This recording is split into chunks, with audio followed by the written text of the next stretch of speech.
সহ্য করতে করতে ধৈর্য হারিয়ে ফেলেছি। তবুও মনকে বোঝাই, আজ না হয় কাল সব কিছু ঠিক হয়ে যাবে। শুভ সকাল আমার প্রিয় বন্ধুরা, আশা করছি তোমরা সবাই খুব ভালো আছো এবং যে যেখানে আছো অনেক সুস্থ আছো। আর তোমাদের ভালোবাসায় আমিও অনেকটা ভালো আছি। বাঁকুড়া জেলার ছোট্ট একটি গ্রাম থেকে আমি পূজা নিয়ে চলে এলাম নতুন একটা ব্লগ ভিডিও। সকালে ঘুম থেকে উঠে বাইরের দিকে দরজাটা খুলে দিলাম, তারপর এখন আমি চারিদিকে মারুলি দিয়ে দিয়েছি। অন্যদিন তোমাকে আমি সেই দিকে দুয়ারের মারুলি দেওয়াগুলো দেখাই, আর আজকে ভাবলাম এই দিকটা একটু তোমাদের সাথে শেয়ার করি। ভিডিওটা প্রথম থেকে শেষ পর্যন্ত দেখার জন্য অনুরোধ রইল আমার সকল প্রিয় বন্ধুদের কাছে। আশা করছি আজকের ভিডিওটাও তোমাদের খুব ভালো লাগবে। দেখো এখন চারিদিকে মারুলি দিয়ে আমি আমাদের দুয়ারটা ঝাড় দিয়ে দিচ্ছি। আর এখন ঘড়িতে বাজে 6:30 মতো। দেখো আজকে রোদ দিয়ে দিয়েছে। আগে রান্নাঘরের কাজগুলো সেরে নিলাম কিছুটা, তারপর এখন বাইরেটা ঝাড় দিচ্ছি। আমার মেয়ে ওইদিকে ব্রাশ করছে, এখানটা ঝাড় দিয়ে আমি আগে মেয়েকে খাবার খাইয়ে দেবো। প্রতিদিনের সকালের কাজটা আমাকে খুব তাড়াহুড়োর মধ্যেই করতে হয়। সকাল 7টার মধ্যেই আমাকে সমস্ত সকালের বাসি কাজকর্মগুলো সেরে ফেলতে হয়। কেউ কেউ মনে করে আমি খুব হাসি খুশি থাকা একটা মানুষ, কেউ ভাবে আমি শান্তশিষ্ট, কেউ জানে প্রচণ্ড বদমেজাজি আমি, কেউ কেউ ভালোবাসে আমাকে, আবার কারো কারো আমার নাম শুনলেই ঘেন্না লাগে। কারো কাছে আমি খুব মিশুকে মানুষ, আবার কেউ ভাবে আমার একটু ইগো বেশি।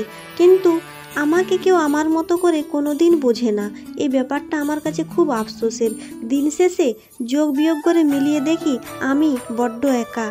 নিজে ঠিক থাকলে পুরো দুনিয়াটাই ঠিক। মানুষ কি বললো তাতে কিচ্ছু যায় আসে না, কারণ লাইফটা আমার, মানুষের না। এখন থেকে আমি নিজের মতো করে থাকবো। কেননা আমি যেদিন শুধু ভাত খাই, কেউ কিন্তু আমাকে এসে খাইয়ে দিয়ে যায় না ভালো মন্দ তরকারি পাতি দিয়ে। এছাড়াও অনেক সমস্যার সম্মুখীন হয়েছি, তখন কিন্তু গ্রামের মানুষ এসে আমাকে কোনো সাহায্য করেনি। তাই আমি আজ থেকে ভেবেছি আমি কারো কথা না শুনে নিজের লক্ষ্যে এগিয়ে যাব। উঠোনটা আমার ঝাড় দেওয়া হয়ে গিয়েছিল, তারপরে মেয়েকে কিছু খাবার খাইয়ে দিয়ে এখন আমি সকালের বাসি বাসনগুলো মাজতে লেগে গেছি। আর আমি এখানটাতে বাসনগুলো ধুয়ে থাকি। আমাদের বাসন ধোয়ার আলাদা কোনো জায়গা নেই, এখানটাতে আমি ইট পাথর দিয়ে বাসন ধোয়ার জন্য করে নিয়েছি। বাসনগুলো ধোয়ার পর আমি এখন সকালের রান্না চাপাবো, মার ভাত করব। সেই কারণে দেখো হাঁড়িটাতে আমি বালি বুলিয়ে নিলাম, তাহলে না রান্না করার পরে জল দিয়ে ধুয়ে দিলেই সব বালি চলে যায়, আর তাহলে মাজতেও কষ্ট হয় না। যারা নতুন বন্ধু রয়েছে, বন্ধুরা প্লিজ আমার চ্যানেলটা সাবস্ক্রাইব করে একটু আমার পাশে থেকো, এটাই তোমাদের কাছে অনুরোধ। উনুন ধরানোর জন্য পাউডার দুধের প্যাকেট, মেয়ের ম্যাগির প্যাকেট, বিস্কুটের প্যাকেট, এসব প্যাকেটগুলো আমি ফেলি না, কেননা উনুন ধরানোর সময় এগুলো আমার অনেকটাই কাজে লাগে। দেখো সহজেই উনুনটা ধরে যায়। এখন ঘড়িতে বাজে সকাল 8টা। এখন আমি মেয়েকে একটু স্কুলে পাঠিয়ে দিচ্ছি। আগের থেকে পাঠাইনি কেন জানো তো, বাচ্চা মেয়ে তো বেশিক্ষণ স্কুলে থাকতে চায় না। এখন 8টার সময় যাচ্ছে, 9:30টার সময় ছুটি হয়ে যাবে, তো ওর বাবাকে দিয়ে আজকে পাঠাচ্ছি। আমি আজকে আর যেতে পারলাম না। আমি ওকে এখন রেডি করিয়ে দিচ্ছি, ব্যাগে বই টই সব গুছিয়ে দিয়ে দিয়েছি। ওর বাবা এখন ওকে স্কুলে নিয়ে যাচ্ছে। নিজের কাজের সাথে সাথেও আমি টাইমে মেয়ের কাজগুলোও করে থাকি, যেমন ওকে বই পড়ানো, ওকে খাবার খাওয়ানো, এগুলো সবসময় আমি নিজের মতো খেয়াল রেখে করে থাকি। চলো বন্ধুরা, আমি আমার সংসারের কাজকর্ম করতে করতে তোমাদের কমেন্টে রিপ্লাইগুলো দিয়ে ফেলি। ফাইন্ডিং মনের আলো চ্যানেল থেকে গীতা হালদার দিদিভাই কমেন্ট করেছে, পূজা তোমার ভিডিও আমি নিয়মিত দেখি, তুমি শিক্ষিত, তাই অন্য কারোর কথা শুনতে যেও না। মেয়েকে এখন থেকে ভারতনাট্যম নাচের ক্লাসে ভর্তি করে দাও। তোমাকে অনেক কমেন্ট করেছি, কিন্তু নোটিফিকেশনে উত্তর আসে না। তোমার ভিডিওগুলো আমার খুব ভালো লাগে, তোমার কথার জন্য। সব জমানো অভিমান ঈশ্বরকে জানাও, প্রতিশোধ নেও না, এইটা প্রতিভা গুণের পরিচয়। সোনামামণিকে অত ম্যাগি খাওয়াবে না, প্রধান ফুড থেকে বঞ্চিত হবে। ভালো থেকো, সুস্থ থেকো। হ্যাঁ গো দিদি ভাই, তুমি ঠিকই বলেছো, এতটা ম্যাগি খাওয়ানো উচিত নয়। আর একজনও আমাকে আগের দিন কমেন্ট করে জানিয়েছিল, তো ধন্যবাদ। আজকের থেকে আর ওকে ম্যাগি খাওয়াবো না, মাঝে মধ্যে বায়না করলে এনে দেবো। থ্যাংক ইউ দিদিভাই, এত সুন্দর কমেন্ট করে আমাকে পরামর্শ দেওয়ার জন্য। অনেক অনেক ভালোবাসা তোমাকে গো। সরি দিদিভাই, হয়তো তোমার কোনো কমেন্ট আমার চোখে পড়েনি কোনো কারণে, সে কারণে হয়তো তোমার রিপ্লাইটা দিতে পারিনি, তার জন্য আমি ক্ষমা প্রার্থী। আর অন্য কারো বন্ধুদেরও আমি যদি কমেন্টে রিপ্লাই না দিয়ে থাকি, তোমরা কিছু মনে করো না, তোমরা আরও কমেন্ট করবে, অবশ্যই আমি তোমাদের কমেন্টে রিপ্লাই দেবো। সকাল সকাল এগুলো আমি কিনেছিলাম, তারপরে মেয়ে বলছে আমাকে এক্ষুনি ভেজে দাও মা। তারপরে মেয়েকে ভেজে দিলাম, আমরাও কিছু খেয়ে নিলাম। চাটা খেয়ে এখানটা একটু পরিষ্কার করে নিচ্ছি, কেননা গ্যাসটা শেষ হয়ে গেছে। গ্যাসের ওভেনটা এখানে শুধুই রাখা আছে, তাহলে আমি বলি এখানটা লাতা দিয়ে দিই, তারপরে জায়গাটা খালি করে দেবো, তাহলে এখানে সব কিছু রাখা হবে, পরিষ্কার লাগবে। তারপর ঈশার বাবাকে বললাম তুমি ওভেনটা খুলে দাও, আমি পরিষ্কার করে দিচ্ছি, অন্য জায়গায় রেখে দেবো। এখানে তো নোংরা জমছে, গ্যাস তো শেষ হয়ে গেছে, এখন রান্না হয়নি যখন অন্য কোথাও রাখবো। দ্বিতীয় কমেন্টটা করেছে রিনা দিদি ভাই, পূজা, তুমি নিজেকে এত ছোট কেন ভাবছো? তুমি একজন সৎ মানুষ, তুমি ঠিক একদিন সফলতা পাবেই পাবে। আমি সবার ভিডিও দেখি না, তোমার ভিডিও দেখি। অনেক অনেক ভালোবাসা দিলাম তোমায়। থ্যাংক ইউ রিনা দিদিভাই, এতটা ভালোবাসা দেওয়ার জন্য। এইভাবে আমার পাশে থেকো গো। তৃতীয় কমেন্টটা একে টিভি শো থেকে, তোমার ভিডিও আমার খুব ভালো লাগে, তোমার পাশে আছি, তুমি খুব ভালো মেয়ে, আমার নামটা নিও তোমার ভিডিওতে। আমি পশ্চিম মেদিনীপুর থেকে তোমার ভিডিও দেখি, আমার নাম প্রিয়া। এই যে প্রিয়া, আমি তোমার নামটা নিয়ে নিয়েছি, আর আমার ভিডিও দেখে আমাকে কমেন্ট করার জন্য অনেক অনেক ধন্যবাদ। আর তোমাদের সকলকে অনেক অনেক ভালোবাসা গো, আমাকে প্রতিদিন এত সুন্দর সুন্দর কমেন্ট করার জন্য। আর আমি প্রতিদিন ভিডিও বানাই তোমাদের সুন্দর সুন্দর কমেন্ট পড়ার জন্য। আমাদের কমেন্ট পড়ে শোনাতে আমার খুব ভালো লাগে। করে জামা কাপড়গুলো মিলিয়ে দিয়ে তারপরে কার্তিককে খাবার খাইয়ে দিয়ে এখন রান্না চাপিয়ে দিয়েছি। তারপরে এইদিকে বর একটা আলু তাড়ছে, এটার নাম হচ্ছে খাম আলু। এই আলুটা রান্না করে খেতে কিন্তু খুব টেস্টি। এই আলুটার সাইজটা একটু ছোট, নইলে না এই আলুগুলো অনেক বড় বড় হয়, প্রায় 5 কেজি 6 কেজির মতো। আর এটার এখন ওজন আছে প্রায় 3 কেজির মতো।